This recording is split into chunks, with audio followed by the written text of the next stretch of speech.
ఈ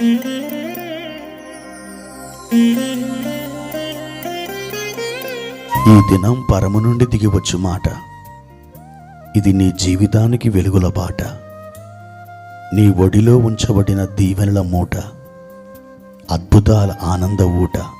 ఏప్రిల్ 22 సంవత్సరమంతా మీరు బైబిల్ చదివి ముగించడానికి ఈరోజు మీరు చదవలసిన లేఖన భాగము ఉదయం 2వ సమూయేలు గ్రంథం 14 మరియు 15 అధ్యాయములు, సాయంత్రం లూకా సువార్త 17వ అధ్యాయము 1 నుండి 19 వచనం వరకు. ప్రియమైన దేవుని బిడ్డలారా, ఈ ఉదయకాల సమయంలో పరలోకపు మహిమ మీ మీదికి బలముగా దిగివచ్చునుగాక. మీరు కోరిన త్రోవలో ఆయన మిమ్మల్ని నడిపించి తన చిత్తానుసారమైన ఫలములను మీకు సమృద్ధిగా అనుగ్రహించాలని ప్రభు యొక్క సన్నిధిలో మీ కొరకు ప్రార్థన చేస్తున్నాం. ప్రభు తన విశేషమైన కనికరం మీకు చూపిస్తాడు. ధైర్యంతో ప్రభు యొక్క కృపను ఆధారం చేసుకొని ముందుకు సాగి వెళ్ళండి. ఆత్మీయ జీవితంలో ఎన్నడూ కూడా మీరు వెనుదిరగవద్దు. మీరు ముందుకే సాగి వెళ్ళాలి. ఎక్కడ ఆగిపోవద్దు. ఆగిపోవడానికి మీ యొక్క మనస్సుని ఎంతమాత్రం అటువైపు మళ్లించవద్దు. ప్రియమైన దేవుని బిడ్డలారా, ఈ ఉదయం ప్రభువారు మనకిస్తున్న లేఖన భాగం 2వ రాజుల గ్రంథం 2వ అధ్యాయము 19 నుండి 22 వచనాలు. ఆ వాక్య భాగంలో మనకు ఒక గొప్ప దైవజనుడు కనిపిస్తున్నాడు. అతని పేరు ఎలీషా. ఈ ఎలీషా తన యొక్క యాత్రలో సాగి వెళ్తూ అతడు యెరికో పట్టణానికి వచ్చాడు.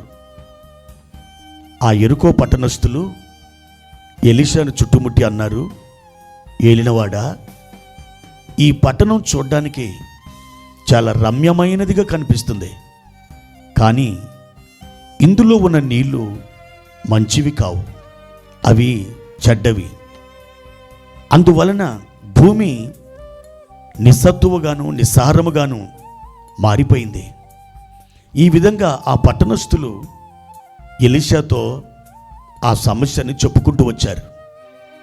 అప్పుడు ఎలీషా ఒక కొత్త పాత్రను తీసుకొని అందులో ఉప్పు వేసి ఆ నీటి ఊట యొద్దకు వెళ్ళి అందులో వేసి, దేవుడు ఈ నీటిని బాగు చేసి ఉన్నాడు, ఇక మీదట మీరు ఈ నీరు తాగినప్పుడు ఏమాత్రం కూడా మరణం కారు, మీకు మరణం సంభవించదు అని దేవుడు అతనికిచ్చిన ఒక దైవ ప్రవచనాన్ని వారికి సెలవీయడం జరిగింది, వారికి చెప్పడం జరిగింది.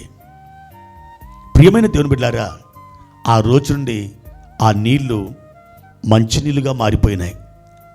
ఆ నీళ్లు త్రాగి ఇంకెవరు చనిపోలేదు. అంతకుముందైతే ఆ నీళ్లు తాగినటువంటి వారు చనిపోతూ ఉన్నారు, మరణం సంభవిస్తూ ఉంది.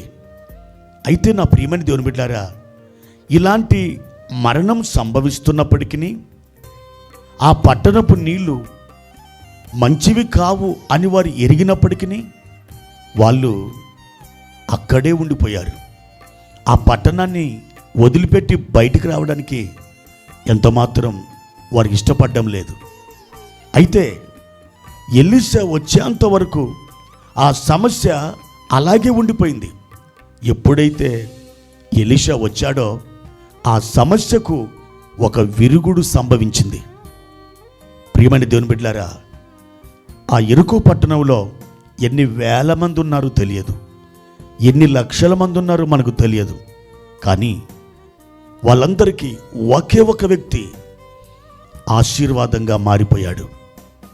ప్రియమైన దేవుని బిడ్డలారా, ఆ మనుష్యుడు అనగా ఆ ఎలీషా వచ్చేంత వరకు ఆ సమస్యల వలయములో వాళ్ళు బాధపడుతున్నారే కానీ ఆ బాధ నుండి ఎంత మాత్రమును వారు బయటపడలేదు. ఈరోజు నిన్ను కూడా దేవుడు ఒక ఎలీషాగా చూస్తున్నాడు. ఎలీషా దేవుని ఆత్మతో నింపబడిన తర్వాత ఎన్ని అద్భుతాలు ఆయన ద్వారా దేవుడు చేశాడో మనం రాజుల గ్రంథంలో చూడొచ్చు. ప్రియమైన దేవుని బిడ్డలారా, దేవుని ఆత్మ మీ మీద నిలిచి ఉన్నది. దేవుని యొక్క అగ్ని, ఆ మేఘం, ఆ పరిశుద్ధాత్మ పావురం మీ మీద నిలిచి ఉన్నది. ఈరోజు దేవుని యొక్క ఆత్మ మీతో చెప్తున్నాడు, నా బిడ్డ, నేను నీలో ఉన్నాను, నీవు నాకు ఒక ఆలయమై ఉన్నావు, ఒక మందిరమై ఉన్నావు అంటున్నాడు.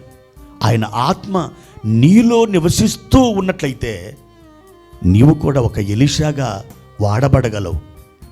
ప్రియ సహోదరి, సహోదరుడా, నీ ద్వారా ఈ లోకం ఒక మేలుని పొందుకోవాలని ఎదురు చూస్తుంది. నీ సంఘం, నీ కుటుంబం, నీ స్నేహితులు, నీ బంధువులు, వీళ్ళందరూ కూడా నీ ద్వారా ఒక ఆశీర్వాదాన్ని ఎదురు చూస్తున్నారు. అయితే ఒక ఎలీషాగా నువ్వు వెళ్తావా? ఒక ఎలీషాగా నువ్వు నిలబడతావా? తప్పకుండా నీ ద్వారా ఘనమైన కార్యాలు ప్రభువారు జరిగిస్తారు. వీటికంటే గొప్ప కార్యములను నీవు చూతువు అని ప్రభువారు నతానియేలుతో చెప్పినట్టుగా ఈ ఉదయకాలం ప్రభు మీతో మాట్లాడుతున్నారు. ధైర్యం తెచ్చుకొని దేవుని ఆత్మతో నింపబడి మీరు ఈ లోకానికి ఆశీర్వాదంగా నిలబడండి. ప్రభు ఆ విధంగా మిమ్మల్ని రూపాంతరపరచునుగాక. ప్రార్థన. పరిశుద్ధుడా, ప్రేమ కలిగిన తండ్రి, ఈ ఉదయకాల సమయంలో ఈ ధ్యానం ద్వారా మీరు మాతో మాట్లాడినందుకు వందనాలు.